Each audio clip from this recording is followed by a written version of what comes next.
परम पिता परमात्मा पूर्ण ब्रह्म सारी सृष्टि के रचनहार कबीर देव, कबीर साहिब, कबीर परमेश्वर जी की असीम रजा से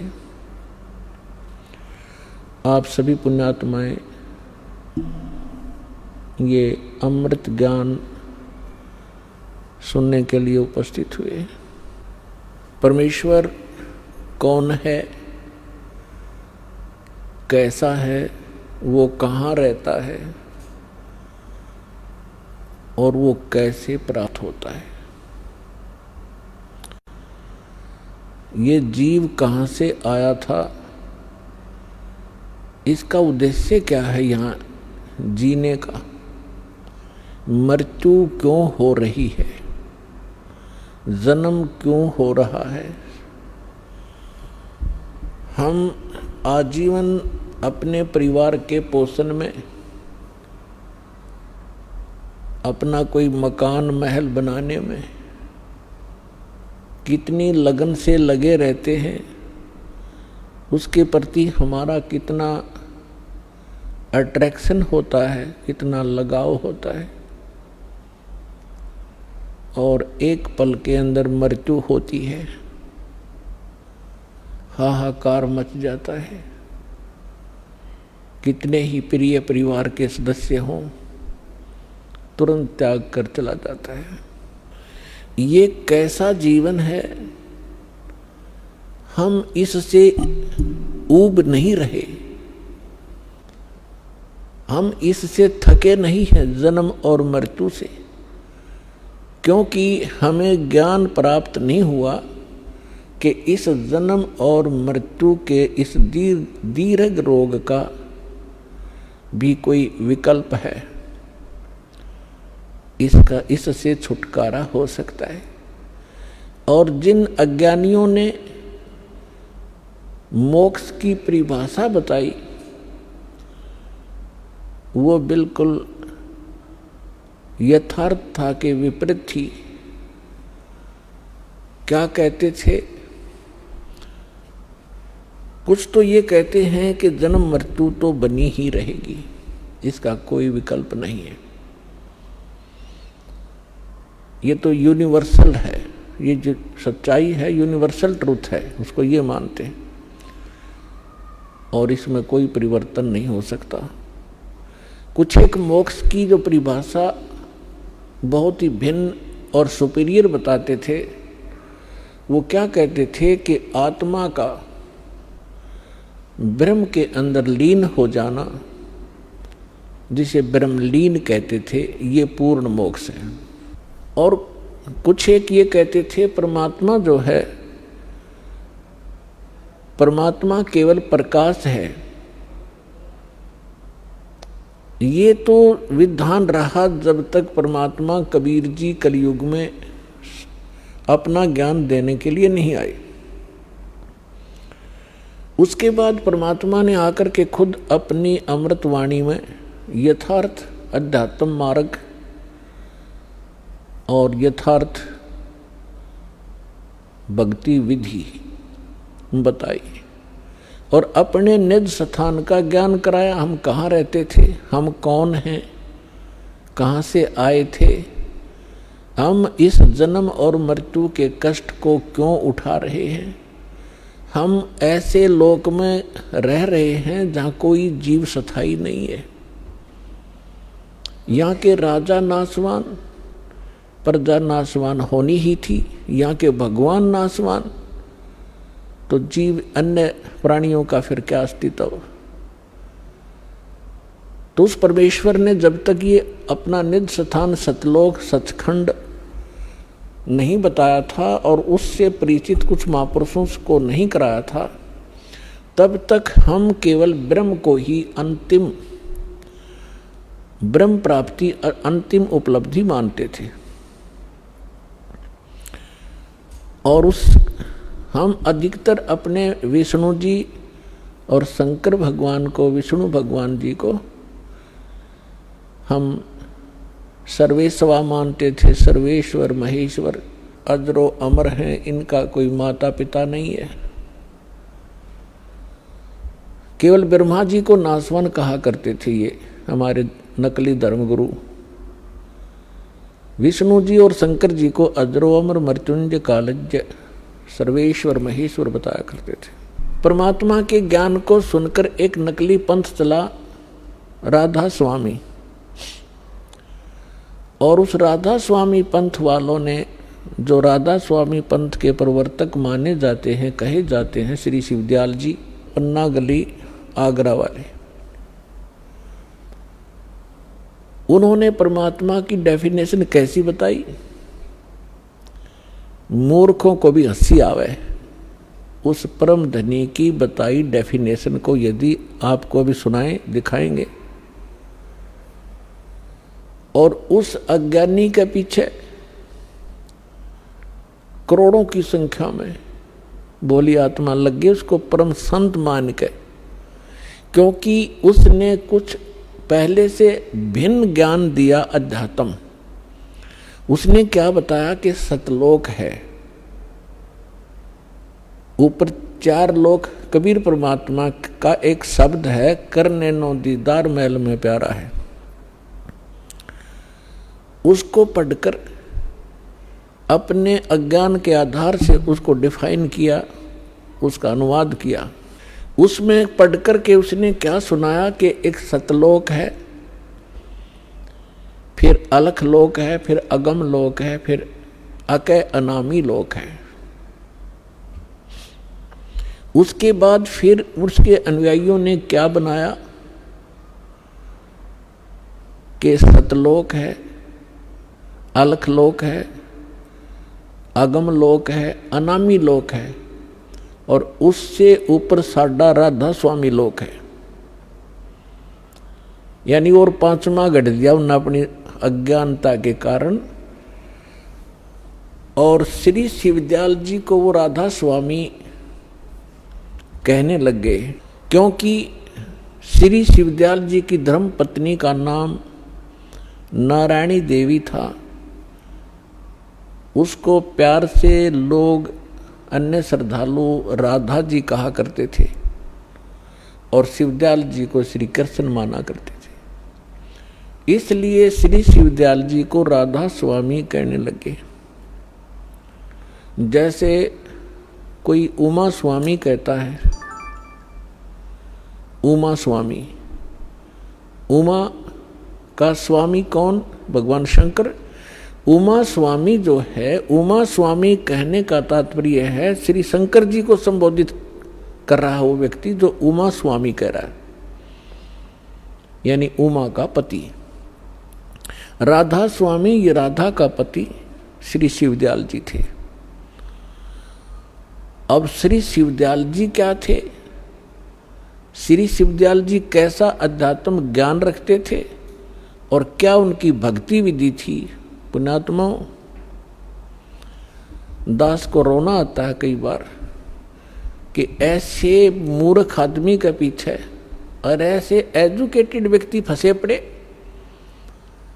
क्योंकि उन्होंने उस राधा स्वामी को, शिवदयाल जी को परम धनी और पहुंचा हुआ मान लिया कि अध्यात्म मार्ग में ये बहुत ऊंचे पहुंच गए। और जिस कारण से उन्होंने कोई भी ऑब्जेक्शन नहीं किया, क्योंकि जैसे डॉक्टर होता है, अब डॉक्टर की पढ़ाई अलग है, इंजीनियरिंग की पढ़ाई अलग है। अब इंजीनियर चाहे चीफ इंजीनियर हो, वो रोगी हो जाता है और कहीं उसको बोर्ड मिलता है डॉक्टर, तो उसके पास चला जाता है और उसने अच्छी उपाधि लगा रखी हो, MBBS, MD, फलाना सर्जन, तो फिर तो कहना ही क्या। अब वो चीफ इंजीनियर उसके डॉक्टर समझकर जाता है, उसको जो भी वो टेबलेट देता है वो खाता है, राहत मिले ना मिले उसके भाग की बात है। यदि वो डॉक्टर है तो राहत मिलेगी, डॉक्टर नहीं है तो उस चीफ इंजीनियर को ये कोई वो नहीं होगा कि ये डॉक्टर नहीं है, क्योंकि वो उसकी पढ़ाई और मेडिसिन के बारे में अननोन है, अनभिज्ञ है। ठीक इसी प्रकार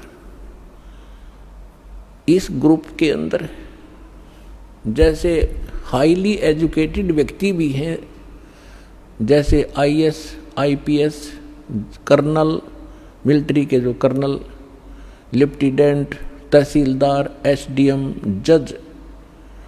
अब उन्होंने वो पढ़ाई अलग पढ़ी हुई है और ये अध्यात्म पढ़ाई भिन्न है।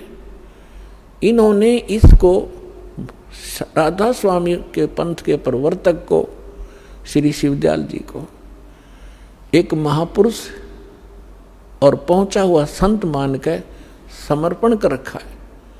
इन्होंने जो ज्ञान दिया है वो सही होगा, क्योंकि ये इसी मार्ग के व्यक्ति हैं। अपने आत्माओं, डॉक्टर की इक्वेशन को, डॉक्टर की मेडिसिन को डॉक्टर ही बता सकता है ये उस रोग की है कि नहीं है। और दूसरी पहचान उसकी होती है कि जिस रोग की मेडिसिन होती है वो कहीं ना कहीं बुक के अंदर भी लिखी होती है। तो जैसे कोई एक व्यक्ति बताता है कि इस रोग की टेबलेट ये होती है, दूसरा बताता है कि नहीं ये होती है, तो उनका फैसला किया जाता है कि उसमें कौन सा साल्ट है और इस रोग में कौन सा साल्ट काम करता है। तो डॉक्टर ही उसकी पहचान बताते हैं और फिर भी नहीं कोई तसल्ली होती है, सब यकीन होता है, तो उस बुक से मेल किया जाता है कि देखिएगा ये मेडिसिन है और इसके गुण धर्म है, तब फैसला होता है। तो ठीक इसी प्रकार ये दास भी एक आध्यात्मिक टीचर है और जितने भी धर्मगुरु हैं ये सभी आध्यात्मिक टीचर वर्तमान के कहलाते हैं। कोई सतगुरु कहलाता है, कोई मंडलेश्वर बना हुआ है, कोई आचार्य, कोई शंकराचार्य, ये सभी आध्यात्मिक गुरु हैं। अब जो व्यक्ति अपने सिलेबस से परिचित नहीं है, सिलेबस यानी पाठ्यक्रम से, तो वो टीचर नहीं है। बेशक से वो भोले विद्यार्थी उसको अध्यापक और टीचर कहते रहे, यदि वो अपने सिलेबस से परिचित नहीं है तो वो टीचर नहीं है। तो जितने भी अपने धर्म गुरु हुए हैं, विशेषकर हिंदू धर्म से हम खूब परिचित हैं, और जितने भी आज तक ऋषि महर्षि हुए हैं, इंक्लूडिंग ब्रह्मा विष्णु महेश, जिनको हम भगवान मानकर पूजा किया करते थे, इनको भी अध्यात्म मार्ग नहीं है। केवल उन महापुरुषों को छोड़कर जिनको परमात्मा स्वयं आकर मिले थे, उनको अपने यथार्थ स्थान सचखंड सतलोक में लेकर गए थे और अपने से परिचित करवा के उनको वापस छोड़ा था। वो महापुरुष कौन कौन है? आदरणीय धर्मदास साहिब जी, आदरणीय मलुकदास साहिब जी, आदरणीय नानक देव साहिब जी जो सिख धर्म के प्रवर्तक माने जाते, आदरणीय दादू साहिब जी, आदरणीय गरीबदास साहिब जी गांव छुडानी जिला जज्जर हरियाणा वाले, आदरणीय गीसा दास साहिब जी गांव खेखड़ा और जिला अब बागपुर हो गया है, पहले मेरठ था, ये उत्तर प्रदेश वाले, आदरणीय स्वामी रामानंद जी काशी वाले, बनारस वाले। इन महापुरुषों को परमात्मा सीधे मिले जैसा परमेश्वर का विधान है। वेदों में प्रमाण है कि वो परमात्मा सचखंड में रहता है, ऊपर के लोक में, तेजों में लोक में रहता है। वहां पर एक बहुत बड़े गुंबद में, एक बहुत बड़े सिंहासन पर और मुकुट समेत विराजमान है, जैसे राजा विराजमान होता है अपने तख्त पर, अपने सिंहासन पर। ऊपर छत्र है उस मालिक के सिर पे। परमात्मा मनुष्य दृश्य है, नर आकार है। वो वहां से गति करके आता है, वहां से चलकर आता है, सहस्रीर आते हैं भगवान और अच्छी आत्माओं को मिलते हैं, दृढ़ भक्तों को मिलते हैं। वेद प्रमाणित कर रहे हैं कि परमात्मा ऐसी लीला करता है और पुण्यात्माओं, विश्व का कोई भी व्यक्ति ऐसा नहीं है जो वेदों को, श्रीमद् भगवत गीता को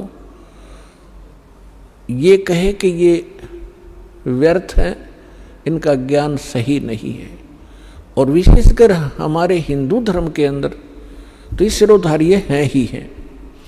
तो पुण्यात्माओं, प्रथम तो हमारे को ये पहचान होनी चाहिए कि हु इज गॉड, कौन है परमात्मा और कैसा है, कहाँ रहता है, परमात्मा की आवश्यकता क्यों है। उसके पाने के लिए राजाओं ने राज त्याग दिए और ऋषि महर्षियों ने आजीवन अपनी साधना करके शरीर खत्म कर दिए। तो कैसा है वो भगवान, कैसा है वो स्थान जिसके लिए ऐसी नौबत सहन करनी पड़ी और लगे रहे, आज तक हम लग रहे हैं। तो इसलिए वो फिर मिलता कैसे है? जिस समय आपके ये सभी शंका समाधान हो जाएंगे, सभी कंसेप्ट क्लियर हो जाएंगे, तब तो आप भगत बनोगे। श्रीमद् भगवत गीता अध्याय नंबर 2 के और श्लोक नंबर 46 में कहा कि अर्जुन, जिसमें तेरी बुद्धि भिन्न भिन्न प्रकार के भ्रमित करने वाले वचनों से हटकर एक अध्यात्म ज्ञान पर स्थिर होगी, परमात्म ज्ञान पर स्थिर होगी, तब तो तू योगी बनेगा। गीता अध्याय नंबर 2 के श्लोक नंबर 53 में है, ये 46 में नहीं, गलती से बोल गया मैं। गीता अध्याय नंबर 2 के श्लोक नंबर 53 में कहा है कि अब देखिएगा, थोड़ा आपके रूबरू कराते हैं। ये है श्रीमद् भगवत गीता, गीता प्रेस गोरखपुर से प्रकाशित है और जयदयाल गोविंद का इसके अनुवादक है। गीता प्रेस गोरखपुर से प्रकाशित है। इसके अध्याय नंबर 2 के और श्लोक नंबर 53 में क्या लिखा है कि भांति भांति के वचनों को सुनने से विचलित हुई तेरी बुद्धि जब परमात्मा में अचल स्थिर ठहर जाएगी, तब तू योग को प्राप्त हो जाएगा।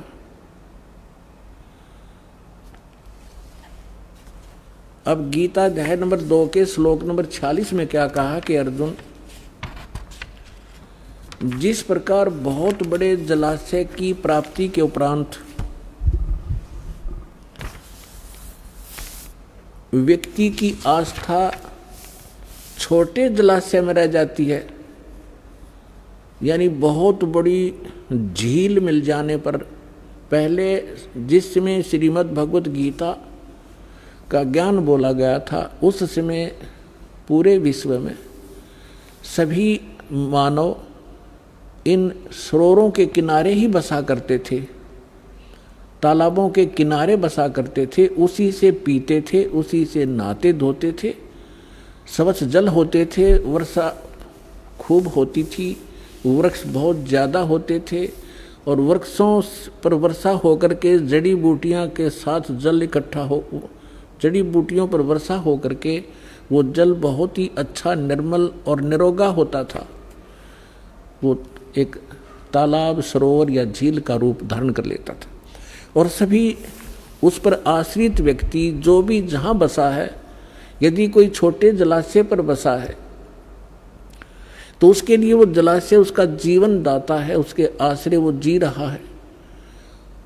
और उस छोटे सरोवर में, छोटे जलाशय में, छोटे तालाब में 1 वर्ष वर्षा नहीं होती है तो उसका जल सूख जाता है, तो उस पर आश्रित व्यक्ति दुखी हो जाते हैं, उनको त्राही त्राही मच जाती है और वो विनाश को प्राप्त हो जाते हैं। ऐसा उस पर आश्रित व्यक्तियों को भी पता होता है कि यदि वर्षा नहीं हुई 1 वर्ष तो अकाल गिर जाता है और अकाल में सैकड़ों, हजारों, लाखों की संख्या में प्राणी मर जाते थे। अब गीता अध्याय नंबर 2 का श्लोक नंबर 46 क्या कहना चाहता है, क्या बताना चाहते हैं कि उन व्यक्तियों को जो उस छोटे जलाशय पर आश्रित हैं, और उनको कहीं आसपास पता लग जाए कि वहाँ बहुत बड़ी झील है, सरोवर है, और जिसमें 10 वर्ष वर्षा ना हो तो भी जल उसका समाप्त नहीं होता, तो वो व्यक्ति तुरंत उस छोटे जलाशय को त्याग और उस सरोवर, उस झील के किनारे जाकर जाना पसंद करेंगे, तुरंत चले जाएंगे। अब ये क्या बताना चाहते हैं कि श्रीमद् भगवत गीता हमें एक निर्णायक ज्ञान दे रहे हैं, ये पवित्र सदग्रंथ ये बताना चाह रहे हैं इसके अंदर कि जैसे आप जिन भगवानों पर आश्रित हैं, श्री विष्णु जी, श्री शंकर भगवान जी या अन्य देवी देवता, कोई माता और मसानियों पर, अब जो माता और मसानियों पर है वो तो बहुत नमन सत्र की कहानी होगी। ये 3 देवता माने जाते हैं, श्री ब्रह्मा जी रजगुण, श्री विष्णु जी सतगुण, श्री शिव जी तमगुण। जो इन तक आश्रित हैं तो इनकी क्या स्थिति है, वो कितने सुखी हैं, कितने सुरक्षित हैं। और इनसे ऊपर जिनकी बुद्धि उठी है, अपने आप को ज़्यादा सुपीरियर माना करते थे, वो कहते थे हम ब्रह्म पूजा करते हैं, हम ब्रह्मा विष्णु महेश की पूजा नहीं करते। तो ब्रह्म क्या स्थिति है, ब्रह्म क्या है, ब्रह्म कौन है, किसको ब्रह्म कहते हैं? इस ब्रह्म से ऊपर परमात्मा से अतिरिक्त, कबीर भगवान से अतिरिक्त आज तक हमें कोई बताने वाला नहीं आया था। और परमात्मा से प्राप्त ज्ञान के आधार से ये नकली संत, ये नकली पंथ राधा स्वामी वालों ने सारी नकल करके और झूठी उसकी अपने सत्र का जो उसको परमात्मा के यथार्थ ज्ञान को भी उलझा दिया अपने गलत अनुभव के कारण। तो उस सारे उलझे हुए अध्यात्म ज्ञान को फिर से सेट करने के लिए इस दास को भेजा है कबीर भगवान ने, उस परम अक्षर पुरुष ने।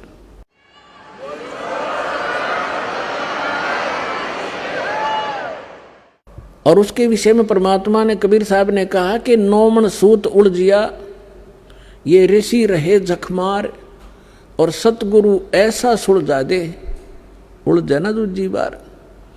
तो अब अध्यात्म ज्ञान को ऐसा सुलझा दिया दास ने कबीर परमात्मा की रजा से, उनके द्वारा दी गई बुद्धि और उनके द्वारा दिए गए सूक्ष्म वेद के ज्ञान से। अब ये कलयुग में अध्यात्म मार्ग को कोई उलझा नहीं सकेगा, भक्ति कोई करियो चाहे ना करियो। और भक्ति करेंगे क्योंकि भक्ति के लिए तो सभी हम बढ़ते चले गए। पहले हम हिंदू बने, फिर ईसाई बने, फिर मुसलमान बने, फिर सिख बने, हम भगवान के लिए बढ़ते जा रहे हैं। अब राधा स्वामी बने, कोई निरंकारी बने, तो ये हम क्यों बने? क्योंकि परमात्मा के लिए डिवाइड हुए हम। अब फिर एक होंगे, जब ज्ञान एक हो जाएगा, भगवान एक सामने आ जाएगा, हम फिर से एक होंगे। हम मानव हैं, जीव हमारी जाति है, मानव धर्म हमारा, हिंदू मुस्लिम सिख ईसाई कोई धर्म नहीं है न्यारा। ये आपके एक दिन हृदय में जगह बन जाएगी इसकी सच्चाई के साथ। एक तो फॉर्मेलिटी होती है, सच्चाई के साथ आप इसको स्वीकार करोगे कि हम भिन्न नहीं हैं, हम यहाँ के वासी नहीं हैं, हम सतलोक के रहने वाले। अब जो प्रसंग चल रहा है, गीता अध्याय नंबर 2 के श्लोक नंबर 46 में कहा है कि छोटे जलाशय पर कोई आश्रित व्यक्ति है और उसको बहुत बड़ा जलाशय यानी झील प्राप्त हो जाती है, तो उस बड़े जलाशय की प्राप्ति के उपरांत छोटे जलाशय में जैसा प्रयोजन रह जाता है, ठीक इसी प्रकार उस परमात्म ज्ञान की प्राप्ति के उपरांत, उस परमात्म ज्ञान की प्राप्ति के उपरांत, उस परम अक्षर ब्रह्म की यथार्थ मार्ग के, उस अध्यात्म मार्ग की प्राप्ति के उपरांत इन छोटे भगवानों में, अन्य भगवानों में जैसी आस्था रह जाएगी, ऐसी आस्था रह जाएगी जैसे छोटे जलाशय में रह जाती है बड़े जलाशय की प्राप्ति के उपरांत। अब कैसे? जैसे कोई छोटे तालाब पर आश्रित था, उसका अच्छा जल था, स्वस्थ जल था, स्वच्छ जल था, और उससे अपना जीवन निर्वाह कर रहे थे, लेकिन वो पर्याप्त नहीं था, सफिशिएंट नहीं था। उसको मालूम था 1 वर्ष वर्षा नहीं हुई तो त्राही त्राही करके सह परिवार नष्ट हो जाएंगे। लेकिन वो जल खराब नहीं था, लेकिन पर्याप्त नहीं था। और जब वो झील मिल जाती है, वो जल वैसा उससे भी स्वस्थ है, वो ऐसा ही है, लेकिन वो पर्याप्त है। तो छोटे जलाशय को त्याग कर तुरंत उस दूसरे बड़े जलाशय पर वो व्यक्ति आश्रित हो जाता है। तो इसी प्रकार जब हमें उस परम पिता परमात्मा पूर्ण ब्रह्म सत्य पुरुष की जानकारी होगी और उसकी महिमा का पता चलेगा कि उस परमात्मा की भक्ति और उसकी शरण में आने से हमें क्या क्या लाभ होंगे, और ये भगवानों पर जिन पर हम आश्रित थे उनकी क्या स्थिति है, तो कहते हैं आपकी आस्था फिर इनमें उतनी ही रह जाएगी जैसे बड़े जलाशय प्राप्ति के उपरांत छोटे जलाशय में रह जाती।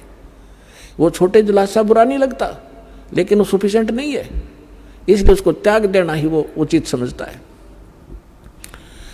ठीक इसी प्रकार इस अध्यात्म मार्ग को गीता अध्याय नंबर 2 के श्लोक नंबर 46 ने समझाने की चेष्टा की है।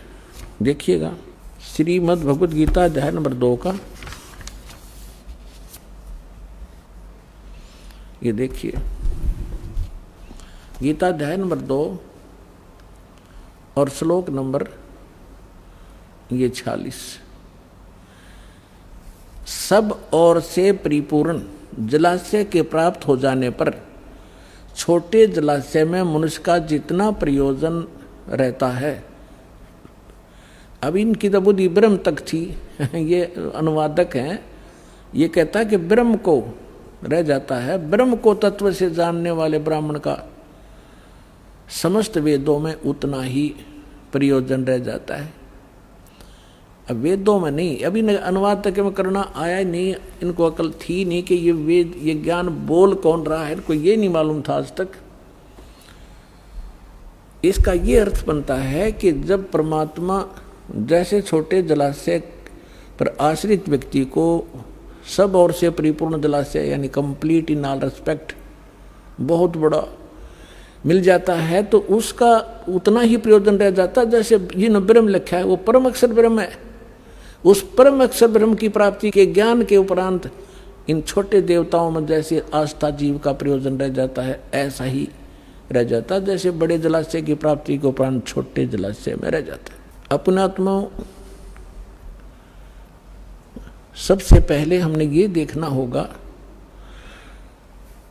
कि परमात्मा को कैसे पहचाने। परमात्मा हमने सुना कहाँ से? हमारे धर्म गुरुओं से। हमारे धर्म गुरु क्या बताते थे कि हम वेदों से ज्ञान दे रहे हैं, हम श्रीमद् भगवत गीता से आपको बता रहे हैं, हम पुराणों से आपको ज्ञान दे रहे हैं। तो आज तक हम हिंदू धर्म में जन्मे प्राणी अपने इन सदग्रंथों को सत्य मानते आ रहे हैं कि हमारे धर्मगुरु पुराणों से, गीता से और वेदों से, पवित्र सदग्रंथों से, इन्हीं से हमें ज्ञान बताते आए।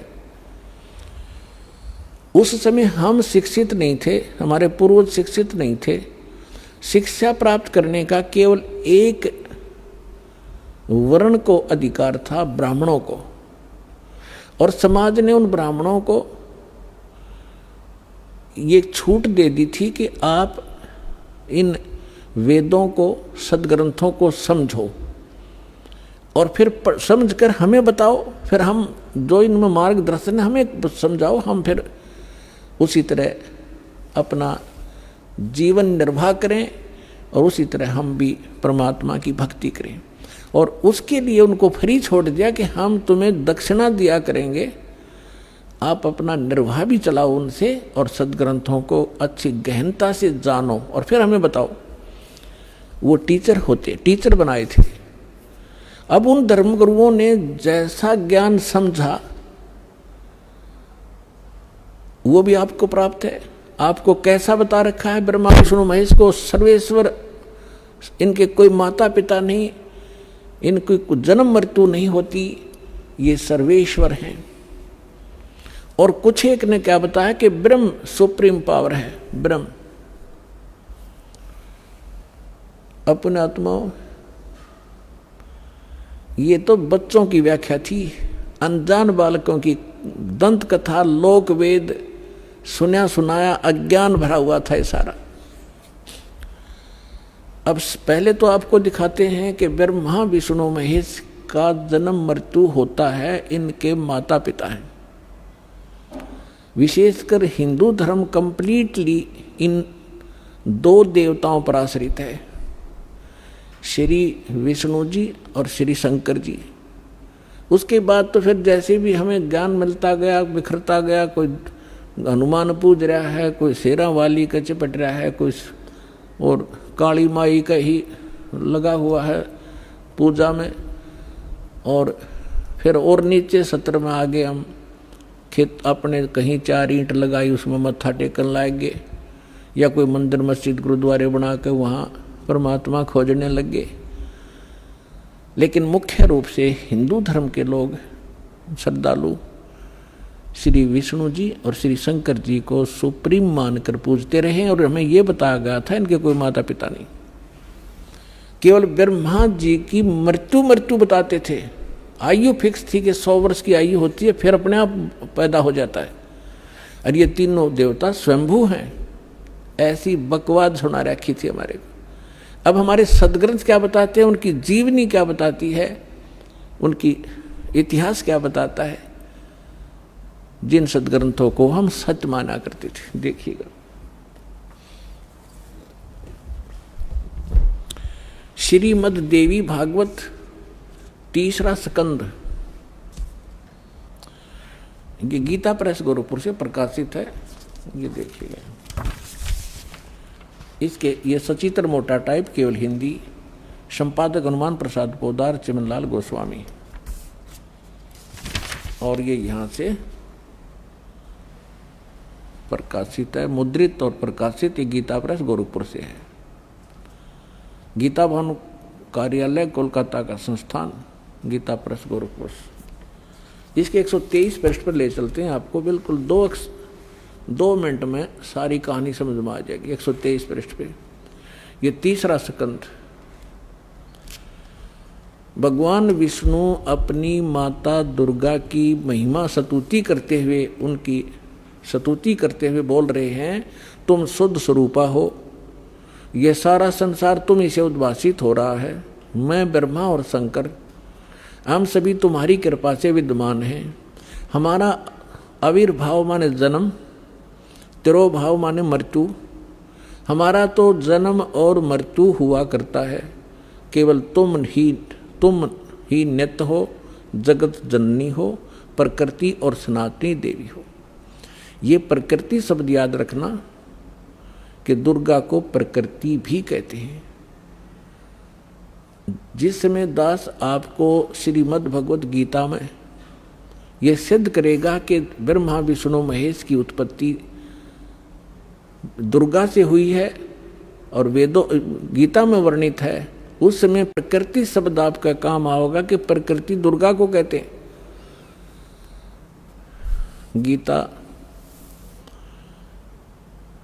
गीता के अंदर 2 प्रकृति बताई है।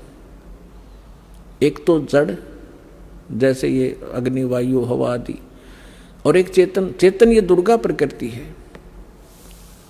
तो इसलिए कहते हैं तुम आप ही प्रकृति हो। और फिर भगवान शंकर क्या कहते हैं, देखिएगा। भगवान शंकर बोले, देवी यदि महाभाग विष्णु तुम ही से प्रकट हुए हैं, उनके बाद उत्पन्न होने वाले ब्रह्मा भी तुम्हारे बालक हुए, फिर मैं तमोगुणी लीला करने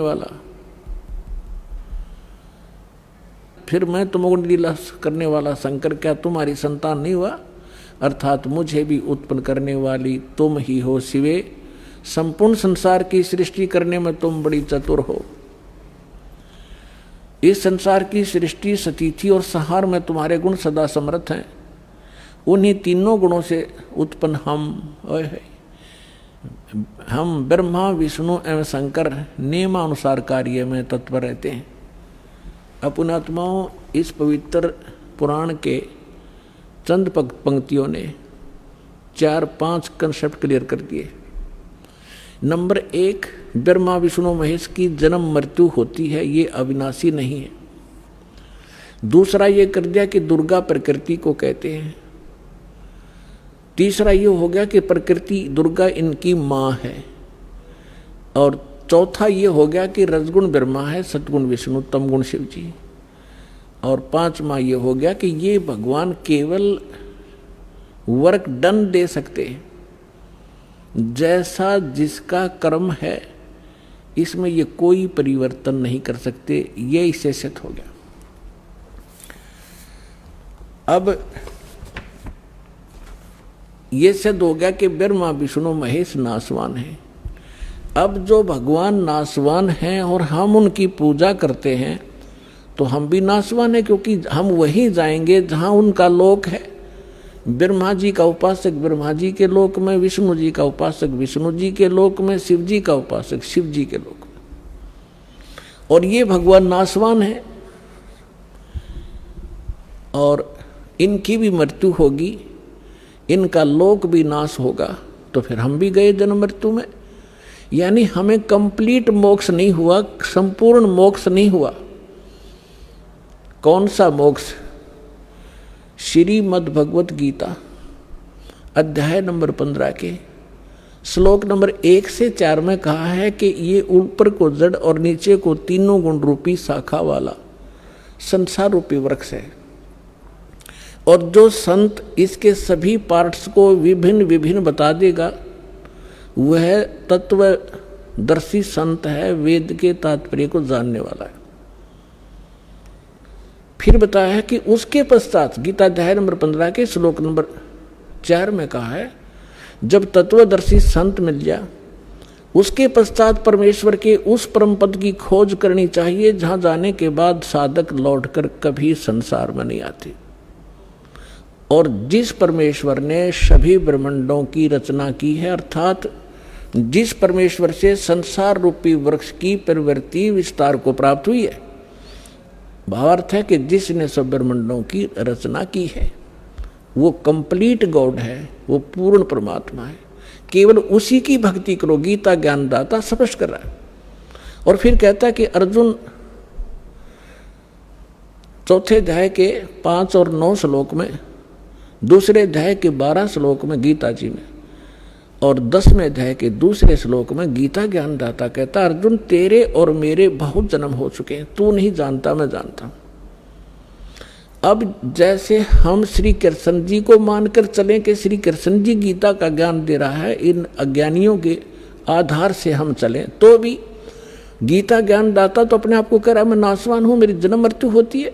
जिसकी स्वयं जन्म मृत्यु होती है और उसके उपासकों की भी जन्म मृत्यु होगी। गीता अध्याय नंबर 18 के श्लोक नंबर 62 में कहा, इसलिए कहा कि अर्जुन तू सर्वभाव से उस परमेश्वर की शरण में जा, तो उस परमेश्वर की कृपा से तू परम शांति को और सनातन परम धाम को प्राप्त होगा, और उसकी शरण में जाने से तेरा कंप्लीट पूर्ण मोक्ष होगा। अब वो परमात्मा कौन है, कैसा है, कहाँ रहता है, इसकी जानकारी कहाँ है? गीता अध्याय नंबर 4 के श्लोक नंबर 25 से लेकर 31 तक गीता ज्ञानदाता ने जानकारी दी है कि कोई तो केवल देवताओं की पूजा करके निश्चिंत है, और कोई स्वाध्याय करता है, जैसे कोई गीता का पाठ कर लेता है, कोई वेदों का कुछ मंत्र घोट लिए उनको रिपीट करता रहता है, स्वाध्याय करता रहता है, आवर्ती करता रहता है, और कोई केवल योग अभ्यास ही करता है।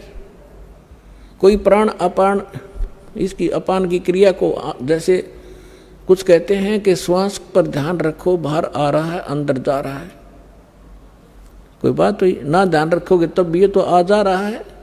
तो कहने का भाव ये है कि ये इस प्रकार की जो साधना करते हैं, कोई तपस्या करते हैं, घोर तप करते हैं, सब अपनी अपनी साधना को पापनाशक जानते हैं। यानी वो जो साधना जो कर रहा है उसने अंतिम मान रहा है, सही मान रहा है, यथार्थ मान रहा है। फिर तुरंत कहा चौथे अध्याय के 32वें श्लोक में कि अर्जुन इन यज्ञों यानी धार्मिक अनुष्ठानों की जानकारी उस सच्चिदानंद घन ब्रह्म ने, सच्चिदानंद घन ब्रह्म ने, यानी पूर्ण परमात्मा ने, परम अक्षर ब्रह्म ने स्वयं आकर बताई है अपनी अमृतवाणी में बोल के, अपने मुख कमल से बोलकर जो वाणी कही है वो सच्चिदानंद घन ब्रह्म की वाणी कहलाती है, कबीर वाणी है वो।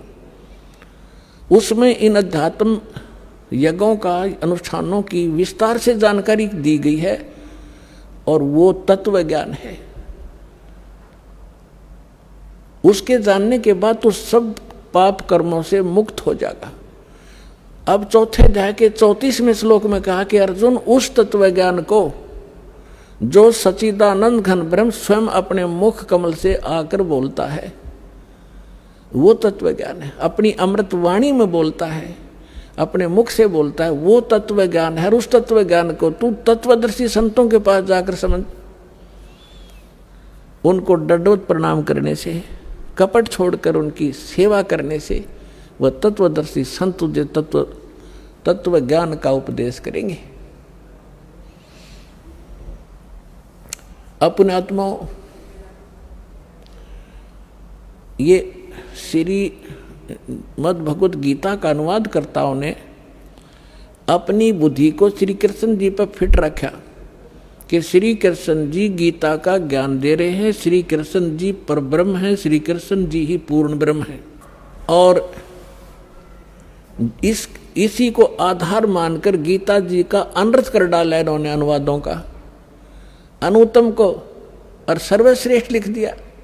अनुत्तम शब्द एक चौथी कक्षा के बच्चे ने पूछ ले, भाई बेड अंग्रेजी में पूछ ले किसी बच्चे को, गुड किसे कहते हैं और बेड किसे कहते हैं, उत्तम किसे कहते हैं, अनुत्तम किसे कहते हैं। उत्तम श्रेष्ठ, अनुत्तम अश्रेष्ठ, घटिया। अरे ननाड़ियों ने, अज्ञानियों ने, अनुवादकर्ताओं ने अनुत्तम शब्द का अर्थ कर दिया जिससे उत्तम कोई और ना हो। है तेरा गजब भैया। अब थोड़ी सी झलक दिखाते हैं आपको कि गीता अध्याय नंबर 7 के श्लोक नंबर 12 से लेकर आपको 19 तक जानकारी देंगे आज। और जिसको सुनकर जो देखो पुण्यात्माओं, ये सत्संग है और ये ऐसा ज्ञान है, इसको समझने के बाद फिर संसार में कुछ भी समझना शेष नहीं रहेगा। पुण्यात्माओं, आप विद्यार्थी हैं, पूरे विश्व के मानव। आपको पोशाक अलग से मिली है। ये शरीर क्या है? एक चोगा है, चोला है। ये कवर हमारे ओरिजिनल शरीर के ऊपर, जो सूक्ष्म शरीर है उसके ऊपर ये कवर है, एक कपड़ा है। संतों ने इसको चोला कहा है। वस्त्र, गीता जी में इसको वस्त्र कहा है कि जैसे व्यक्ति पुराने वस्त्र त्याग कर नए वस्त्र ग्रहण कर लेता है, ये शरीर ऐसा है। तो ये जो ड्रेस आपको मिली है मानव वाली, आप विद्यार्थी हैं और आप अपना उद्देश्य भूल चुके हो क्योंकि आपको टीचर ठीक नहीं मिला। क्योंकि संसारिक व्यक्तियों के जो क्रियाएं हम देखते हैं, हम उसी में ढल गए कि बस इतना ही काम है हमारा। और कभी तीज त्योहार हुआ तो थोड़ा बहुत बना के अपने करके पूजा पाठ खा लिया, बस इतना ही काम है। बाकी हमारा काम तो यही है। संसारिक करते हुए हमने ये इतना ही मान रखा था, बच्चे हो गए, इनका पालन पोषण कर दें, इनका विवाह कर दें, फिर इनका संतान हो जाए, हम मर जावा, फाइनल हो गया। अरे ये तो स्टार्ट भी ना करा मनुष्य का काम हमने, ये तो पशु पक्षी भी कर रहे थे इसी काम को। तो हमें टीचर ठीक नहीं मिले, जिस कारण से हमारी रुचि नहीं बनी जितनी बननी चाहिए थी। अब यदि परमात्मा ने ये विशेष मनुष्य जीवन ना देना होता, इसका कोई विशेष कार्य ना होता, तो 84 लाख प्रकार की बना दी योनियां एक और बना देता उनके जैसी।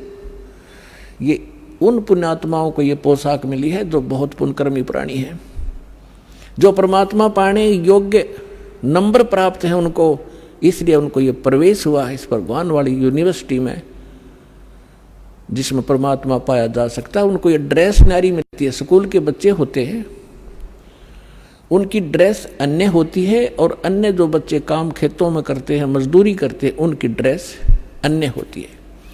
इसी प्रकार आप विद्यार्थी हैं और आध्यात्मिक गुरु जो होते हैं ये टीचर होते हैं। और टीचर का काम होता है कि सिलेबस पढ़ावे, अपनी लोक वेद दंत कथा नहीं सुनाओ बच्चों को, वो तो दुश्मन होता है उनका जो सिलेबस से हटकर ज्ञान देता है। तो आज तक जितने भी हमारे धर्म गुरु थे उन महापुरुषों को छोड़ जिनको भगवान मिले हैं,